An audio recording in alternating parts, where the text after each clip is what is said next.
Hello, everybody, and welcome to week 4 of the Isaac Newton Institute Satellite Program on Diffusions in Machine Learning. It's a great pleasure to see you all here.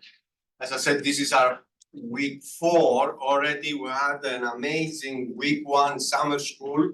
Valentin was there to explain the basics for us. And of course, we are very privileged that he's here with us again to give us a fantastic talk. But before I go to the formal introduction of Valentin, let me also say that for a couple of weeks, week 2 and week 3, we had the researching groups interactions.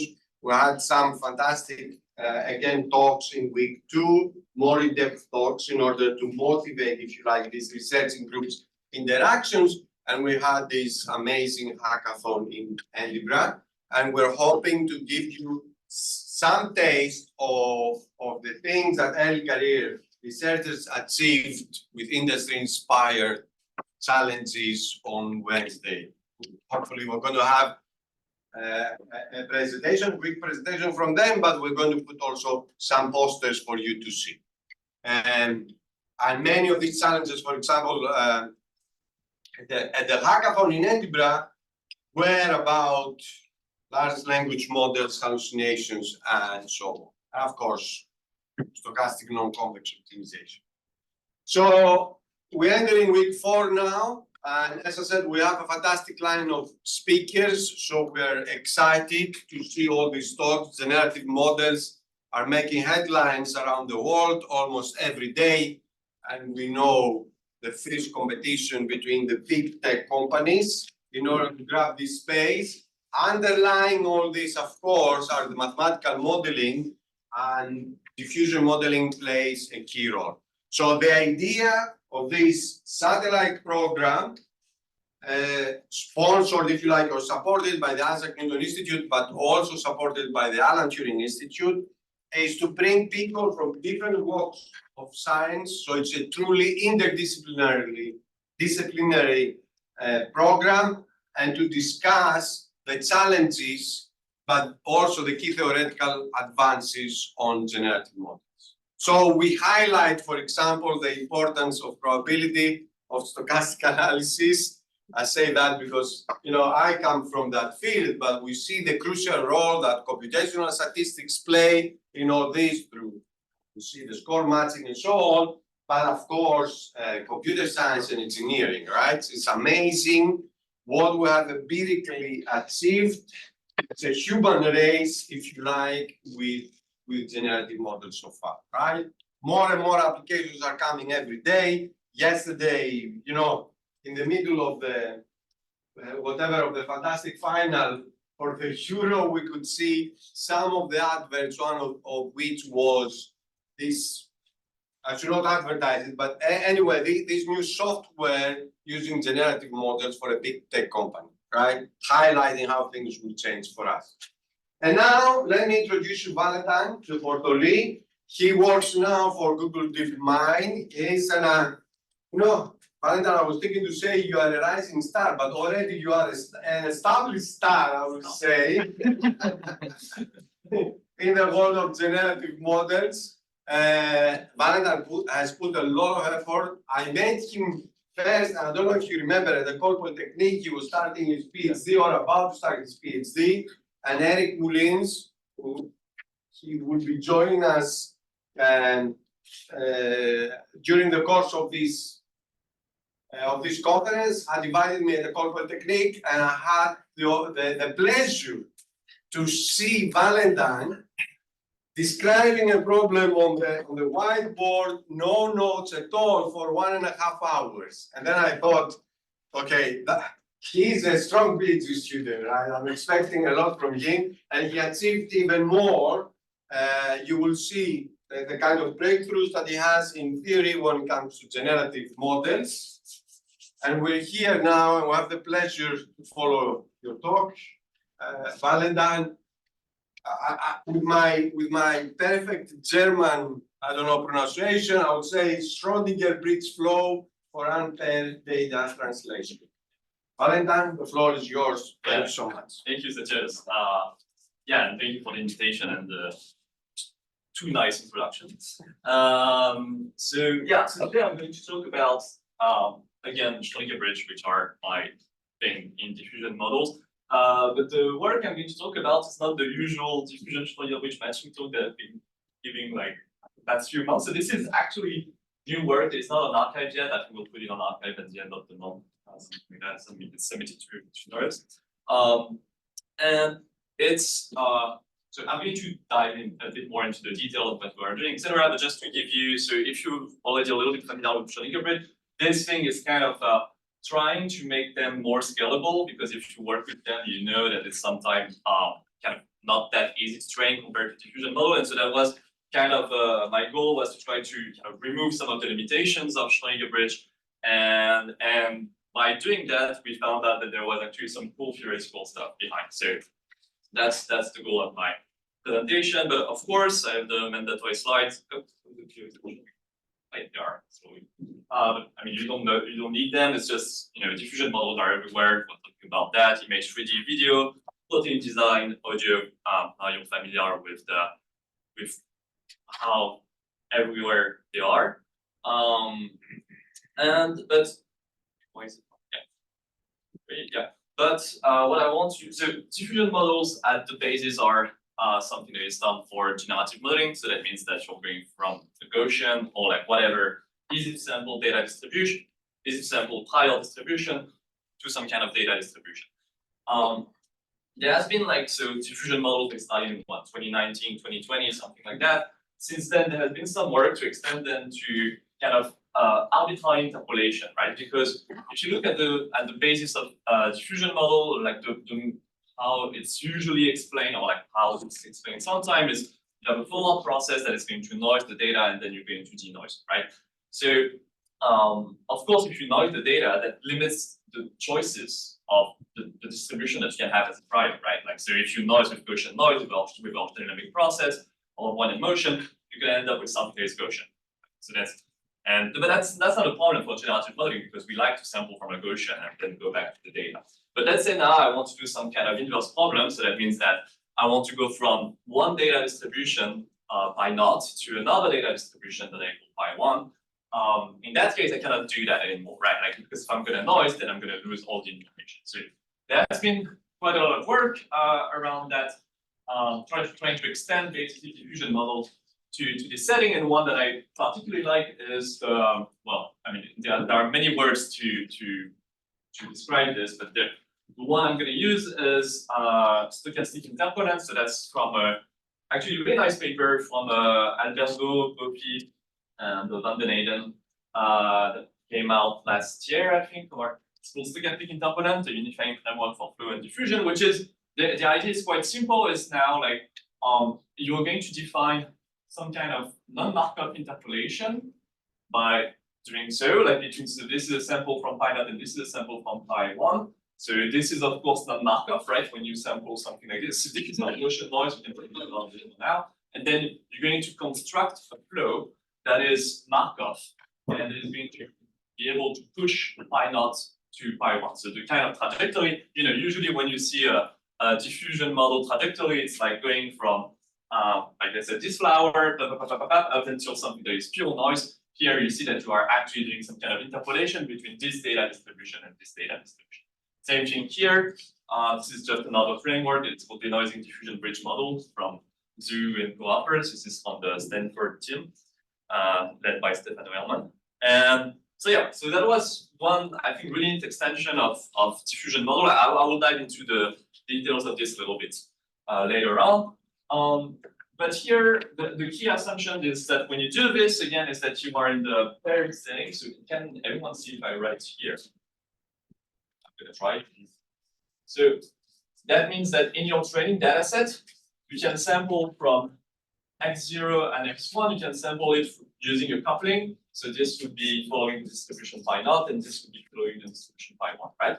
So that's why I'm saying we are in the paired setting, meaning that this is what we'll encounter in, let's say, deep learning, in painting, or a lot of inverse problem tasks where you know that if you have a clean target, I know how to perturb the clean target to get like a couple between the corrupted distribution and the clean distribution.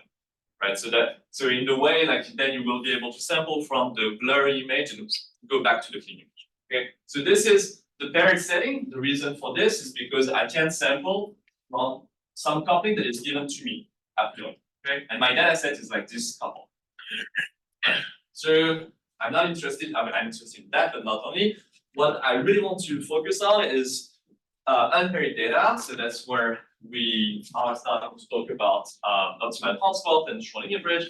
And the reason for that is there are some settings where we do want to do this task of like bridging a distribution pi naught to a distribution pi 1, but we don't have access in our data. We don't have access to a coupling pi, right? So we don't have access to some, we just have access to sample from pi naught and sample from pi 1, and that's it. And we still want to bridge pi naught and pi 1, and we want to do it in a smart way. Okay, so again, these are the three levels I usually describe. Diffusion model, that's kind of the easy task. I only care about the marginal that I'm going to have at time 1. Usually I start from a Gaussian and I try to match it, like I try to match the backward process that will match the forward process. The stochastic interpolation setting of our sometimes flow matching, bridge matching. There are a bunch of names in the literature. This is like a more general setting where you can interpolate between arbitrary data distribution. The key assumption is that you have access to a coupling. And now we are going a little bit further where we are looking at unpaired data. So the first question is, okay, I have unpaired data. So again, these are two classical examples where you don't necessarily have paired data. I won't dive too much into why it's the case. I can come back later with like some examples when I will show the experiments. But so the first question that should arise when we want to do unpaired data translation is that, okay, yes, I don't have a coupling here. So my task is not only to try to build a flow that goes from pi naught to pi 1, but I also want this flow. Okay, so I'm going to build, like as usual, as we do in diffusion model, as we do in stochastic interpolation, I'm going to build up a flow with t between 0 and 1, xt with t between 0 and 1, with x0 that's the distribution of pi naught, and x1 that is the distribution of pi 1. But what I really want is this. If I look at the joint distribution of x0 and x1, I want this to satisfy some kind of coupling. Okay, and the coupling is not given to me, so I'm going to call this coupling pi star, and this coupling pi star. Then we could discuss the validity of this assumption, but I want to find something that is coming from optimal transport. The question, like the reasoning behind that is that, okay, let's say that you have a bunch of unpaired blurry data and clean data. If you just assume that this coupling here is the independent coupling, you will start with the, let's say, the image of a blurry cat, and then you follow this flow and you end up with the image of a clean dog. And that's not what you want, right? You want something that is, you want the interpolation between pi naught and pi 1 to be something that like is going to minimize some kind of notion of distance between your samples, right? So like all these words should give some insight about the fact that I'm going to talk about optimal transport. Again, I'm not saying that all the problems that deal with unpaired data should be solved with optimal transport. This is just a neat way to rephrase some of the problem. And you will see that even within the optimal transport framework, I'm also quite limited in what I can do. But let's say this is the first attempt at dealing with this complicated problem, which is unpaired data translation. Right? Okay. Yeah, by the way, if you have any question, interrupt me. Okay, so just a few reminder for those of you who are not familiar with optimal transport. I'm going to try to make it quick because I guess a lot of you know this stuff, but I do need it. So this coupling pi star that I have here that I'm looking for. So again, I'm going to solve two things here. I'm going to solve one, finding the flow xt, and under this requirement that the flow also solves this kind of, well, find an optimal joint quality measure, so a coupling here. Okay, so how am I going to define this coupling pi star here? Well, I'm going to say, okay, my coupling pi star, what it should satisfy it should satisfy that the marginals must fit. So pi naught is equal to pi naught, and pi 1 is equal to pi 1. Okay, so that means that if I look at x naught and if I look at x1, at least I know that I have the right distribution. But okay, yeah, as I was saying, if you just have this constraint here, you have an infinite number of coupling that could work. And so what I'm going to do is I'm going to say, actually, I want the one that is going to minimize some kind of cost. And this is the minimization part here, where I'm trying to minimize some cost function on the under the coupling part. And if I minimize this thing, this is what we call optimal transport. This is actually the most controllation formulation of optimal transport. And because of reasons, I'm going to stick to the quadratic cost here. The reason I'm sticking to the quadratic cost is not because everything should be described by a quadratic cost, is because when I'm going to move to constructing a flow, it's going to make my life much more easier. So we could discuss like why it's okay to choose a quadratic cost. It's not always the case, but let's stick with that one. So yeah, okay, so you can say, right, so you have this problem.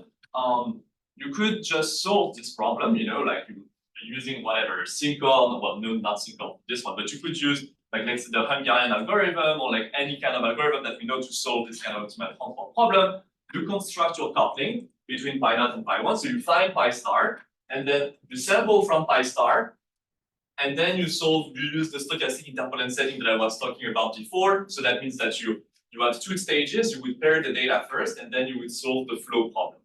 Okay, we're not going to do that. The reason for that is that solving offline this thing, especially this problem, especially if you have a huge stream of data, if you have huge data set, it's costly to solve this thing. So if you think about Syncon, well, I haven't introduced Syncon yet, but Syncon is going to solve some kind of entropy-regularized version of this. Syncon is usually in n squared, like a little bit more than n squared. So where n is the number of points in your data set. So you see that like that's going to be really, really expensive if you work with a huge data set. So we would like to do something, you know, a little bit more online, where we are both solving the flow, finding the flow, and solving the optimal transport problem at the same time.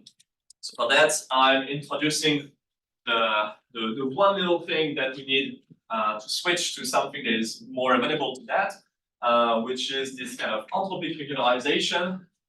So that means that like now my cost is still the quadratic one. So I haven't changed anything compared to what I had before. I'm just introducing minus epsilon times the entropy. So the entropy being this, the entropy of my distribution. And here I'm making like I'm abusing notation, like pi is both my probability measure and also the probability density of the measure with respect to the Lebesgue measure. But the point being that adding this little bit of entropy regularization helps me to find like to derive easier algorithm to solve the optimal transport problem, and not only gives me like better algorithm, like faster algorithm, but it also makes the solutions more stable. Because there is something that is well known, is that for the previous problem I was talking about, it's notably unstable with respect to pi naught and pi 1. Meaning that if I change a little bit the points in my original data set, like I can change a lot the solution and the coupling. And this is something, you know, like we are going to learn that with neural networks and stuff like that. So there is this kind of continuity assumption that is not very well defined, but we have some kind of continuity assumption when we're trying to do this stuff. And so we would like things to be as smooth and as stable as possible with respect to the input of the problem. Right.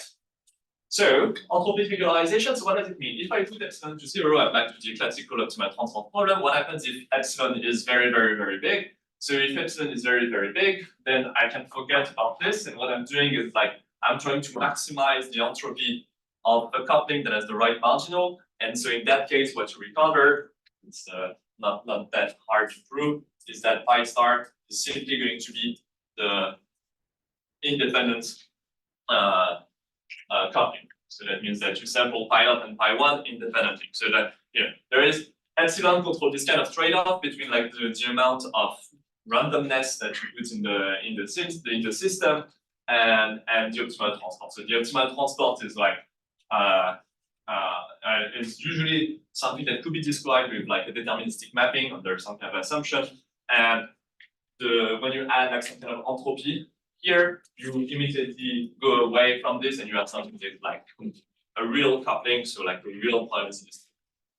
All right, so yeah, so the other reason why I'm doing this is the other reason why I'm doing this is because if I stick with my entropic formulation here, so this is what is called the static entropic optimal transform problem, right? I have a very nice way to transform that into what I'm going to call a dynamic problem. So I'm going to explain a little bit why I want to do this. The reason I want to do this is because when I'm looking for my coupling pi star here, what I'm trying to solve is I'm trying to solve something that is static. So I'm trying to directly solve something that will map x0 to x1 and x1 to x0, right? And what is, if you think about what we are doing, like if we let's say that I derive an algorithm that is based on like whatever neural network technique to approximate this coupling here, this is something that is going to be complicated. Because this is something that is going to tell me, okay, I want to take x0 and I want to transform it into x1. So this is a really complicated task. Let's say you have very little, overlap between the distribution pi naught and pi 1. We can think that like this is a hard problem.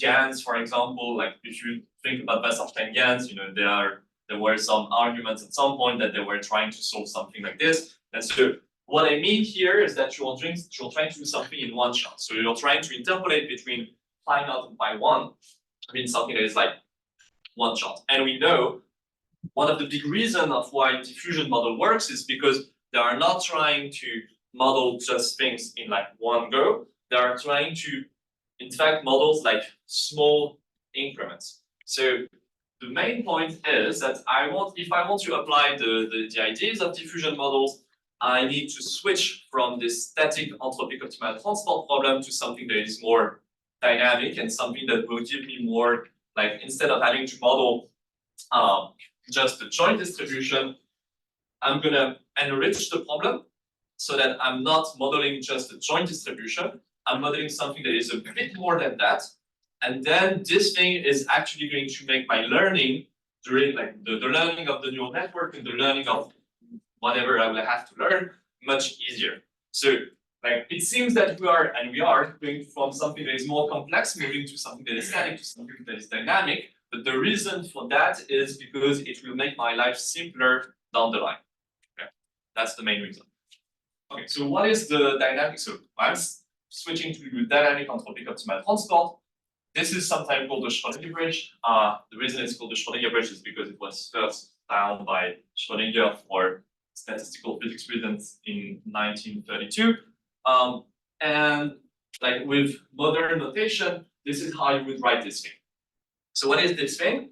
So now I'm, instead of looking at just the joint distribution, so just looking at the endpoint of my flow, I will derive something that is like a loss function, that is, a minimization problem that is not acting on x0 and x1, but that is acting on the flow itself, right? So I'm switching from, okay, I'm optimizing only the joint thing to I'm optimizing actually the whole trajectory, okay? And so yeah, I'm going to look at the distribution of my flow. So this thing is a stochastic thing, okay? It's you can see it as a random variable in the space of continuous function from 0, 1 to RD. So right, this thing is a continuous function from 0, 1 to RD, and it's stochastic, so this is just a random variable. And if I look at the probability distribution associated with that, I'm going to call that P. Okay, so whenever I use P or Q, you should think of this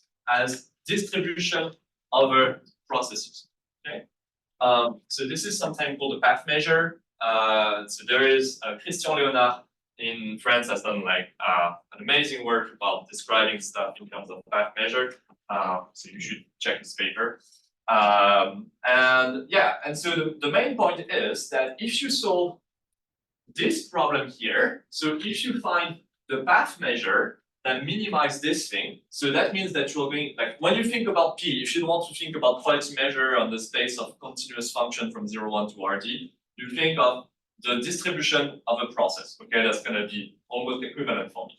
So what I'm looking for is I'm looking for a process such that at time 0, x0 is distributed according to phi naught. At time 1 is distributed according to phi 1. So these things kind of match this thing.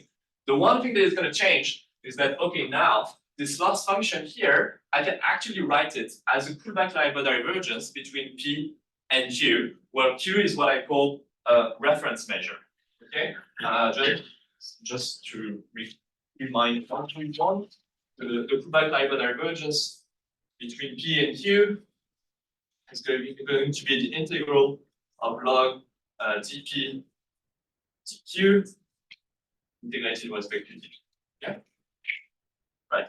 So it turns out that I have the proof in the next slide that looking at this, if you manage to solve this problem, then you also have solved this problem, and actually vice versa. These two problems are completely equivalent.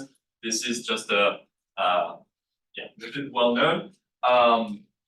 And so here, the important thing is, because I have the quadratic cost with this entropic regularization here, actually, if I choose Q to be a Brownian motion with like some scale here, then you can see that this thing is going to be equal to this thing. So the reason for, I'm going to explain that in the I don't know if I have time to go through, the main reason for that is because if you look at the Brownian motion, if you look at the transition of the Brownian motion, this is something that is Gaussian, right? So you will have something that is Gaussian. You're going to take the log of something that is Gaussian. So that will, you have the log of an exponential of something that is quadratic.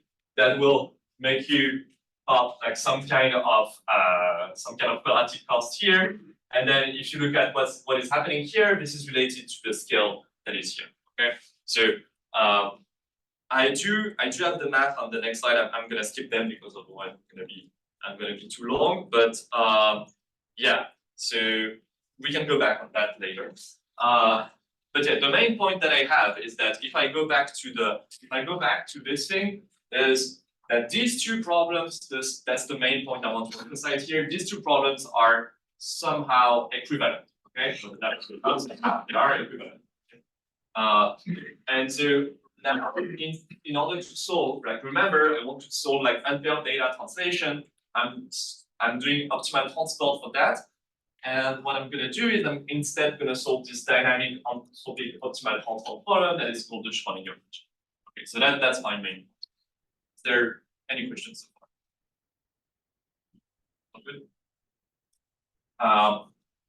Okay, so now I have this problem where I need to solve a dynamic optimal transport problem. So that is a minimization problem under constraints on the space of path measure. So this is something that can seem a little bit complicated because well, you are working on the space of path measure, and this is not only a minimization problem, but this is a minimization problem under constraint.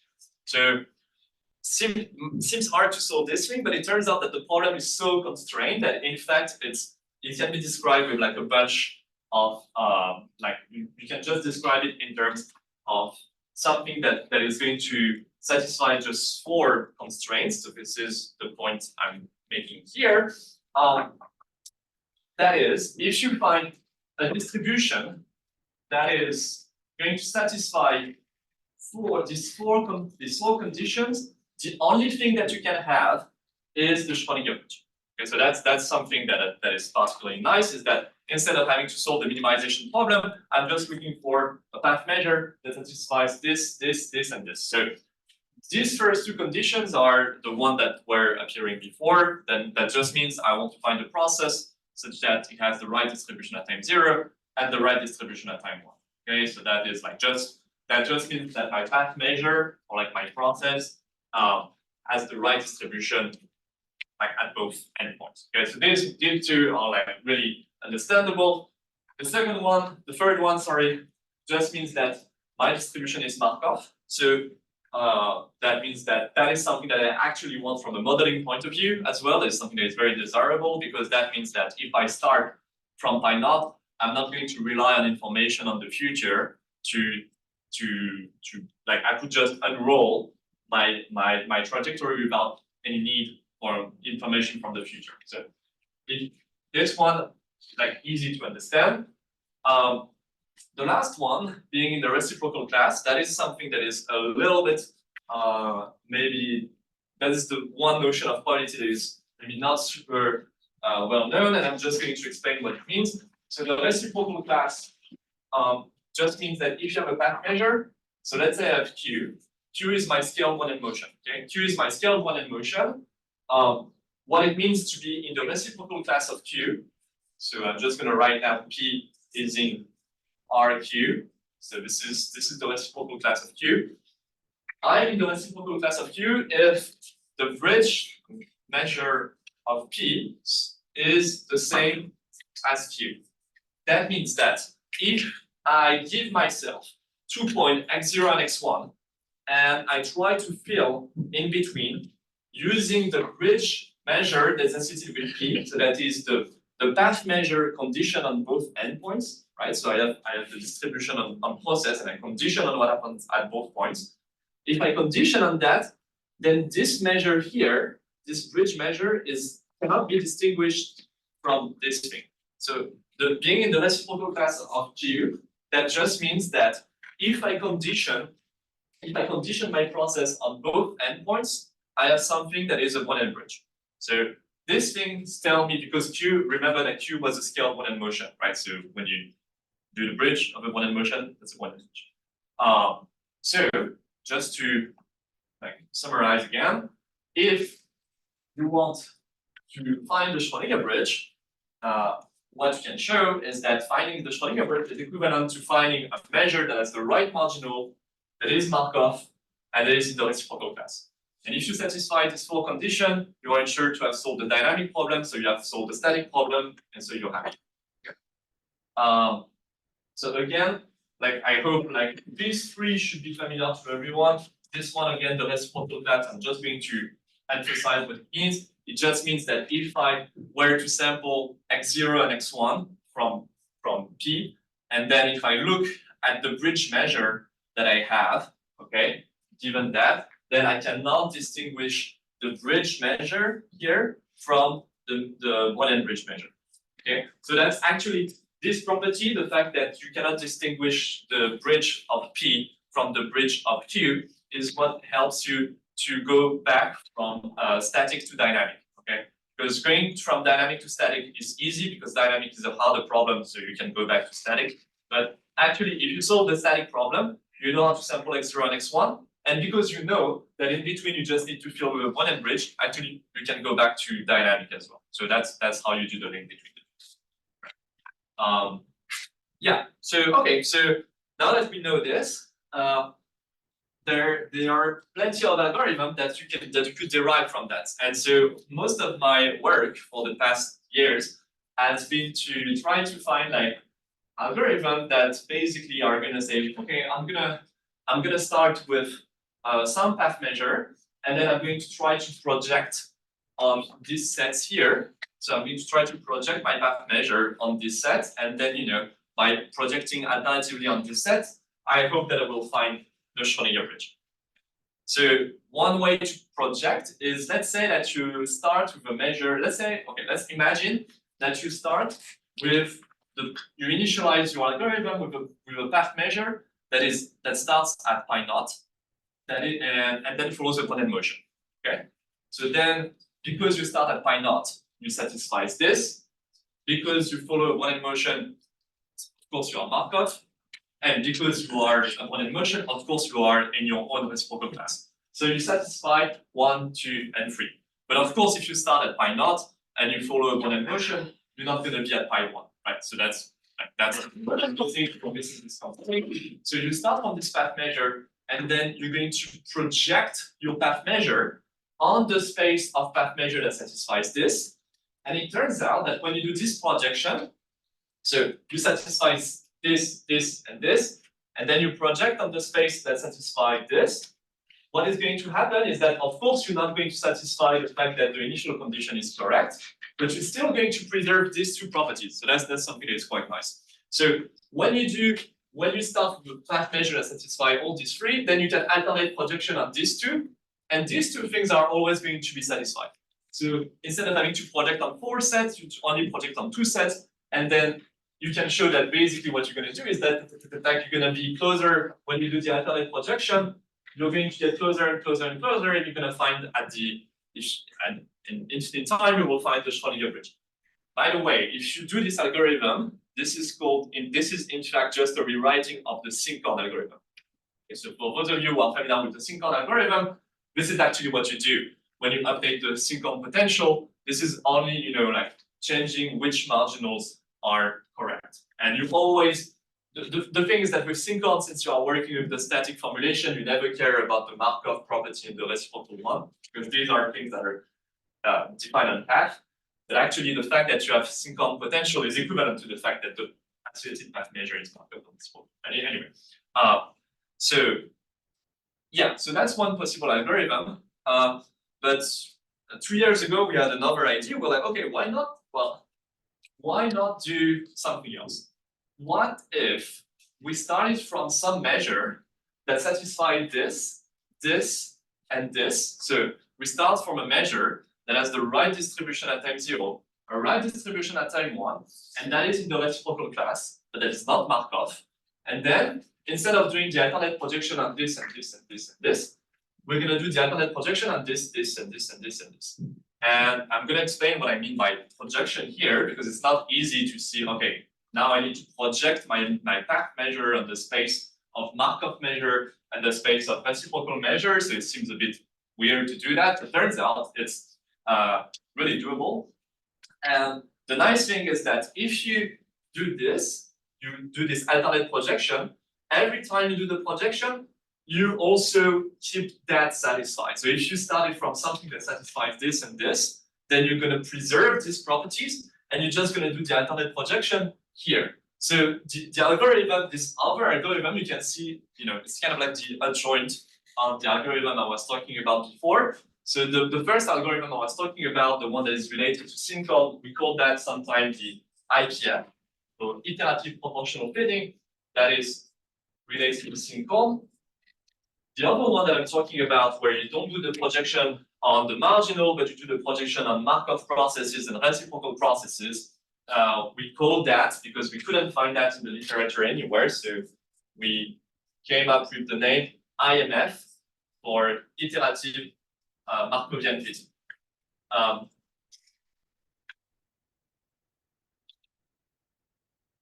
Okay, so you could ask yourself, okay, why switch to, we know that CycleGAN works, right? Like, so why do we need to, except to write another paper, why do we need to get a new algorithm for this? Well, it turns out that, like, when you switch to the IMF, I don't think I will have time to really dive into this, but the loss function that you get at the end of the day and the training of the neural network, it's much, much more scalable. And if you've played a little bit with the Schrodinger Bridge and Schrodinger Bridge Matching code, like this version is much, much easier to train than the original one that we have. So this thing that we call the IMF leads to an algorithm that we call diffusion Schrodinger Bridge Matching, which is just doing this kind of two projection, starting from a measure that satisfies pi naught, pi 1, sorry, p naught is equal to pi naught, p1 is equal to pi 1, and that is reciprocal. So just to tell you, like, how do we initialize such an algorithm with these three constraints? This is actually quite easy. You just take a sample from pi naught, you take an independent sample from pi 1, and you just fill in between with one and bridge. So of course, when you do this thing, you have something that is reciprocal because you put like a one and bridge. And because by definition you sample from pi naught and pi 1, then this thing is going to be it's going to satisfy these two constraints. Okay, so that's how we initialize the algorithm, and then we project this path measure on the space of Markov measure, and this thing, like projecting on the space of Markov measure, I'm going to show you that this is exactly equivalent to the loss that you have in stochastic interpolant, that you have in flow matching, that you have in bridge matching. So like everything here seems a bit exotic, but the first iteration of the algorithm is something that is like well-known, that is really used in machine learning and that has been used for the past 3 years. Okay, so it does that. Compared to like what people have done, people would start with this and then just project on the space of Markov measure. We just say, oh, okay, actually we can just iterate these 2 things, and when we iterate the projection, we'll find the Schrodinger bridge. That's all that we say, and then it's just a matter of how we do that in practice. Okay, so I'm just going to talk about how we do the Markovian projection. I'm going to tell you how we do the reciprocal projection and the Markovian projection. So the Markovian projection is actually really, really simple. Here, I'm not saying what is the projection with respect to what I'm doing that. In fact, it's with respect to the Kupak-Leiber divergence. And to find that what I'm showing you is actually the Markov projection, you need to do a little bit of Gilzanov theory, but I'm just going to show you what is the answer to the Markovian projection, and hopefully you will believe it. So let's say that you start from something that is, so this is the original process I was talking about, right? You sample from pi naught, you sample from pi 1, so you have both endpoints, and then you fill in between with a Brownian bridge. And so a Brownian bridge, you can write it like this. So the Brownian bridge, you can write it like this. That means that you start xt is initialized at x naught, and then you have your Brownian motion component, and because you have a bridge part, that means that this thing will mean that at time 1, you need to reach x1. Okay, so this is just your Brownian bridge. This is the process that satisfies the 3 condition that I was talking about before. Now I want to project that on the space of Markov processes, and there is a very easy way to do this. How do I make this process Markov? Well, if you look at why this process is not Markov, the only reason why this process is not Markov is because I have this dependency in the future here, right? This thing depends on x1, and if you were to not depend on x1 and you only depend on xt, my whole thing would be Markov. Well, what I'm just going to do is I'm going to say, okay, well, I'm going to replace x1 by the best guess I have of x1 given xt. So just the conditional of x1 given xt. Okay, so that seems reasonable in terms of like finding a process that is Markov and that is close to this thing. And the magic here is that this process, which is just, I've just replaced this. So I've just replaced this by this. This new process is Markov and has the same marginal as my original process. So that means that if I look at everything, like if I look at xt, not the whole process, of course, but if I look at xt, it has the same, these 2 things have the same distribution. So that's why, the distribution of x0 is preserved, the distribution of x1 is preserved. So that means that, my 2 red circles are still satisfied, but now this thing is Markov. And how do we actually compute this conditional expectation here? Well, we just train a neural network. And actually the loss function that you see in that thing is the one that you have in bridge matching, flow matching, stochastic interpolation, etc., etc.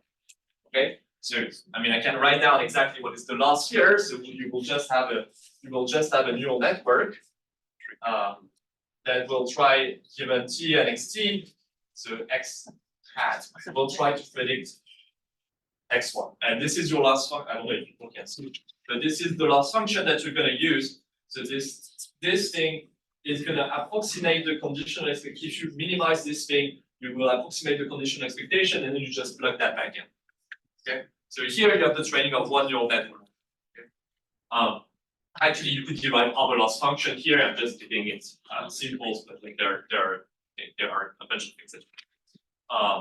Right, so that's the Markov projection. Again, it is really a projection for some distance. Well, not distance, some divergence, sorry. But yeah, so this is how you do the Markovian projection, and how you do the reciprocal projection. That's even easier. The way you do the reciprocal projection is like, let's say, now I have my process that is Markov. Okay, so my process is Markov. I initialize it with x0 that's distributed according to pi naught. I call this thing. Of course, this thing is Markov. And as I said, it was preserving pi naught and pi 1. So these things also satisfy 3 of my constraint. It is Markov. That's the right distribution at time 0 and the right distribution at time 1. But it's not reciprocal. So what I'm just going to do is I'm going to sample from that process. Okay, as I sample from this. So I'm just going to follow my process here. So I'm going to follow a trajectory. I get x0 and I get x1.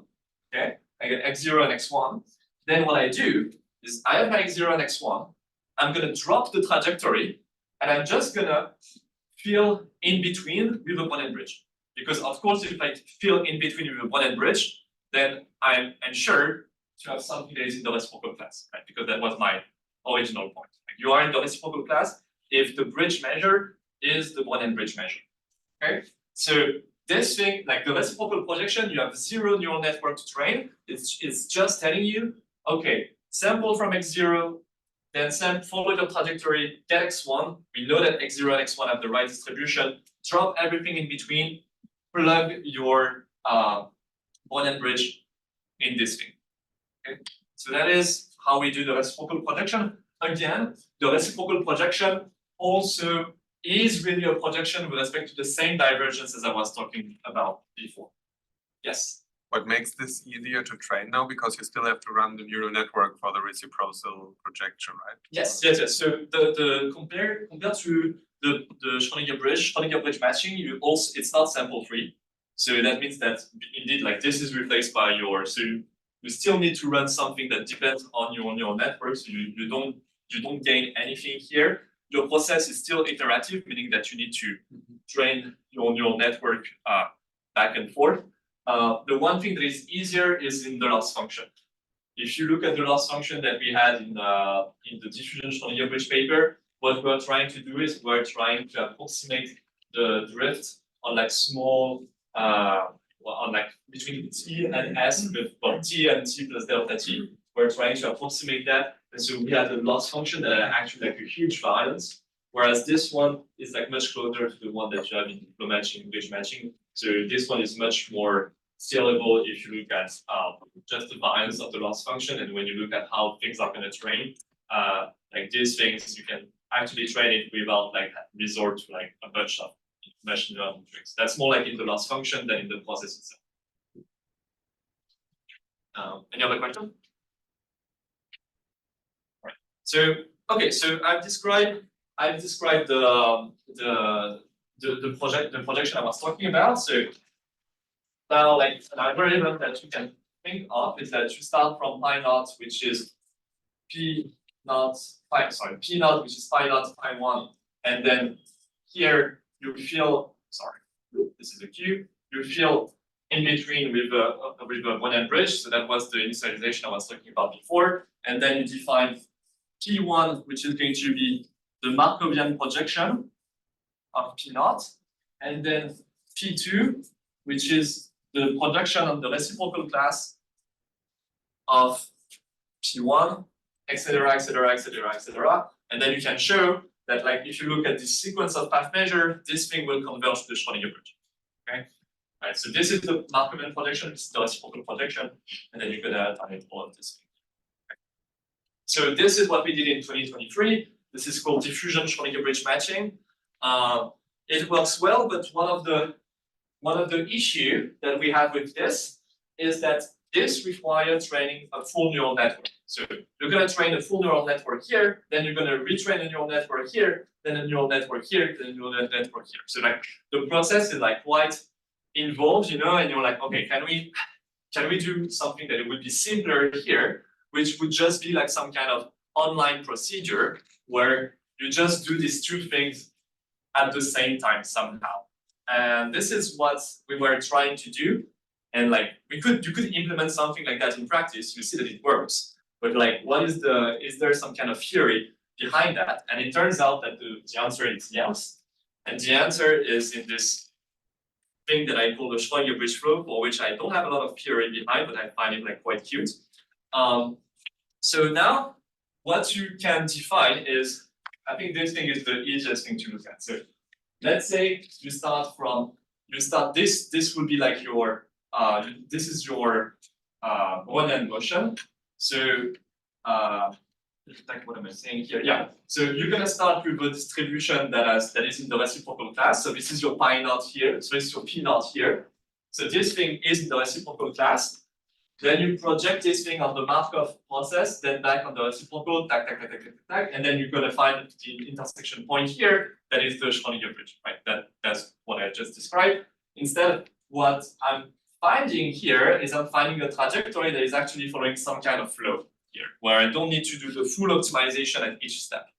And the flow of path measure that I'm describing, so everything here, like all of these objects are path measures, so like processes, and you have a flow of them, and the flow is described like this. So you have this kind of what I call the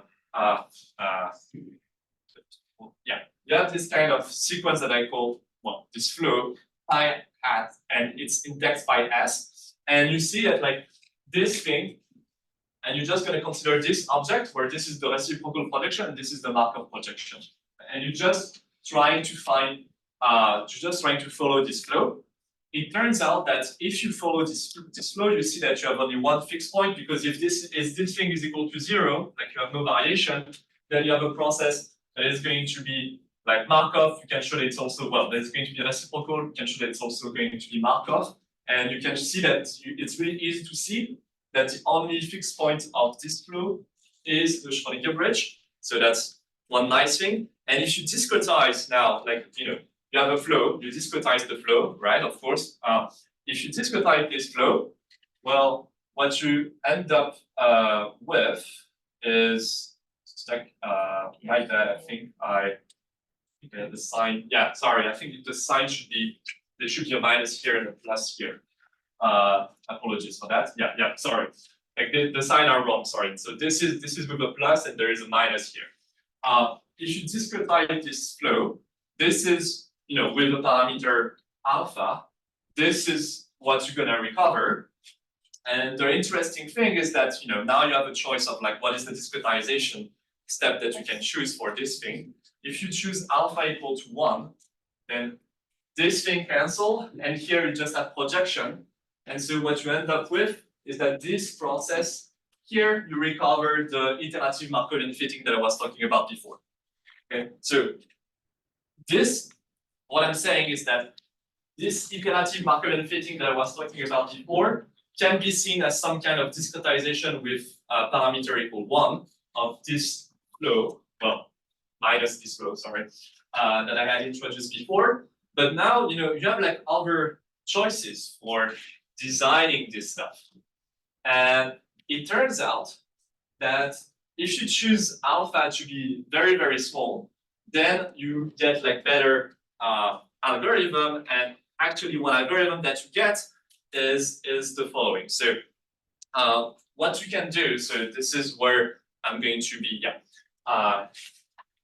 this is where I'm going to try to explain actually why choosing alpha to be small. So sorry, I didn't include the proposition here, but now if you look at a loss function that is given by this, I'm going to dive into the details really quickly. But if you look at this loss function, okay, if you look at this loss function here, then what you have is that if you take a gradient step on this loss function with parameter, with like a gradient step with step size alpha, then you recover the sequence I was talking about before with discretization parameter alpha as well. The advantage of that is that now, again, I'm going to dive a little bit more into the loss function. The big advantage of that is that you don't need to train things, then train a neural network, then sample, then get your sample, then retrain a neural network, etc., etc. You just have this loss function that you optimize. And that's it. And that's the whole algorithm. The whole algorithm is just, okay, I have this loss function, and then I'm just going to sample, I'm going to get like some samples here to approximate this integral. I'm going to take one gradient step and then recompute this thing here. And so that's the whole algorithm. So yeah. So the main point being that, like, compared to what we were talking about before, we are skipping one of the main big restriction of Schrodinger bridge algorithm, which is this kind of iterative training. Now we don't have an interactive training, we have something that is purely online. So what is going on in that loss function? And I'll stop with that. This loss function, if P01 here was just like independent sample from pi0 and pi1, this loss function is exactly the loss function that you have here. I mean, it's equivalent to the loss function that you have here. So at the beginning, this loss function just computes the Markov projection, right? So this thing will compute just the Markov projection for a specific choice of P. Because what it does is that you sample from P0 and, well, sample from P01, so you sample this, then you fill in between with the Born bridge, and then you compute basically the Markov drift. Okay, that's Markov drift. Right. But now if you replace that with P of the previous thing that you had, so this is what I'm calling here, like if you replace that with Pn, then this thing is just, then when you take a gradient step of that, you will get Pn plus 1, where Pn plus 1 is defined by my discretization. So, okay, again, to summarize, you can just look at this vector field here, that is the vector field that is driving your sequence of path measure, and you just update your vector field like this by taking like gradient step. And once you do that with like this gradient, with this thing, with this parameter, you recover the sequence I was talking about before, and so you get a sequence that will actually converge to the Schrodinger bridge. So that's the main point. Again, like the details of this are in the paper. How do we go to just a flow of path measure to the discretization of this flow of path measure to something that is just like minimizing this loss? So there's a bit of math to get to this point here. But the main point is that now we have something that is purely online. Just give me a measure. I take the samples. I take just one batch of samples. I take one gradient step to update my measure. I resample from it. Take one gradient step of this, etc., etc., etc. And so the whole thing is online. It's much faster to train compared to like what you have when you have to implement the Schrodinger bridge. I'm just going to skip. So we do have a bunch of more optimization in terms of the neural network as well. But the main point is that, do I have the comparison somewhere? Actually, I'm gonna stop here. Yeah, maybe this one is the easiest one. Yeah. So I mean, like I'm just gonna present like one example on MNIST because that's easy to do. So here, the example is just a toy example to show you how it works. You're trying to transfer from pi0, which are like letters, like a version of MNIST but with letters, so this thing. Then you're trying to move that towards digits, so like the real MNIST. And this is the kind of thing that you would get. So this would be, you would start from pi0. This is the flow that you've learned with like the original bridge matching. So bridge matching does not solve the optimal transform problem. Bridge matching is like iteration number 1. Then this was the previous algorithm that we had, and this is the new algorithm that we have. So basically, with this algorithm, we managed to find like better looking digits. The fit score is lower, even though it doesn't mean a lot to compute fit scores on MNIST. And if you look at the MSD is in the same range, so it's a bit worse with the online fine-tuning stuff. But this depends kind of on the data set. So like there are a bunch of open questions here on like how to choose the parameter for this stuff. But the main thing is that this thing trains much faster than the previous procedures that we have, right? So I'm not going to dive more into all the other results that we have, but it works quite nicely at scale. So this thing is 256 by 256, so that's like 256 by 256 by 3. We are not in latent space. We are working directly on images, and this is the kind of interpolation that we have. So here we're starting from cats and going to like wild animal. And here we're starting from wild animal and going to cats. So yeah, I'm just going to conclude really quickly. So what we did here, I presented you like the whole theory on how to get there. If you are interested more in like, so I think the theory is quite neat. And I think there is a lot that we haven't done and that I don't know how to do. Like let's say to prove the convergence of this flow, like what are the different rates and stuff. And I think that, yeah, there's a lot to do like on the theoretical side and methodological side, but like if you're just interested in like implementation wise, what I've just presented is an online version of Schrodinger Bridge Matching that we have that is much easier and user-friendly to use. So we will try to release the code for that as well. There is a lot of stuff that we still don't know how to do. So for when we do like conditional stuff, like guidance doesn't work very well for these models. Also, evaluation of these models, it's kind of hard to do. Like there is no like, in terms of benchmark, it's kind of hard to compare things in that area. And when the noise schedule that we are using are not ideal at all. And so there's like in terms of knobs to tune, there are a lot of knobs that need to be tuned here. So yeah, it's something like I'm now working on because I can access like big model. Is that you can do the same thing, use this online procedure that I've talked about. You can just see that as some kind of fine-tuning strategy. And so what in fact you can do is just take a pre-trained huge diffusion model and actually fine-tune just part of this diffusion model to create like all the time. I think my main point that I want to emphasize at the end is that there is like this, people have spent a lot of time, it's kind of engineering really, really heavy to train these huge diffusion models, but there are actually simpler things that we can do on the engineering side by leveraging like this pre-trained diffusion model and just do fine-tuning on top of that. So what I've presented, this unpaired data translation is one of them, but I think that if you're interested in no problem or like other type of problem, there is a lot to be done and still a lot to be explored because people have been focused on like, oh, I want my fit score to be low for like generative model, but I think there is a lot of things to explore, like how to leverage these diffusion models for like other tasks. And on that note, I'll stop.